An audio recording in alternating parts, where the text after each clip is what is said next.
बिस्मिल्लाहिर्रहमानिर्रहीम, अस्सलाम वालेकुम। आप देख रहे हैं पंजाब डिजिटल। मैं हूं रजब अली भट्टी और इस टाइम हम मौजूद हैं, ये 17 डी है, थाना हवेली कुरंगा का ये नवा इलाका है, तहसील कबीर वाला। यहाँ पर 17 डी में यहाँ मेरे साथ ये मौजूद हैं, अहले इलाका के लोग भी मौजूद हैं। और ये सरफराज संदीला जो है, ये आज इसने 17 डी मस्जिद में हलफ दिया है कि आज के बाद जो है चोरी और डकैती से इसने तौबा की है। और यहाँ पर रोबरो जो अहले इलाका के लोग हैं, मुअज़्ज़िज़ीन इलाका है, उनमें मौजूद इसने हलफ उठाया, कुरान पाक के ऊपर इसने हलफ दिया है कि आज के बाद, आज मैं तौबा तैब होता हूँ और आज के बाद मैं चोरी डकैती से तौबा तैब होता हूँ और आज के बाद मैं ना चोरी डकैती करूँगा और ना ही किसी से करवाऊँगा।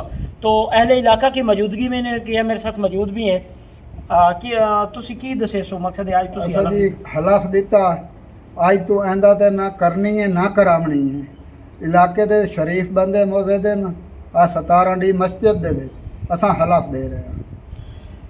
अहले इलाका के यहाँ पर लोग भी मौजूद हैं और इसने यहाँ पर हलफ दिया है कि आज के बाद चोरी डकैती जो है, पहले इनका ये भी कहना है कि आज से पहले जो भी हो चुका, आज के बाद जो है मैं इस मस्जिद 17 डी में रोज जो यहाँ के अहले इलाका के लोग हैं उनकी मौजूदगी में हलफ दे रहा हूँ कि आज के बाद चोरी डकैती से मैं तौबा तैब करता हूँ। और इन्होंने जो है अपना बयान हल्फी भी यहाँ थाना हवेली कुरंगा में DSP कबीर वाला के पास जो है वो जमा करवा रहे हैं। और आज के बाद इनका ये कहना है कि मैं चोरी और डकैती से तौबा तैब होता हूँ।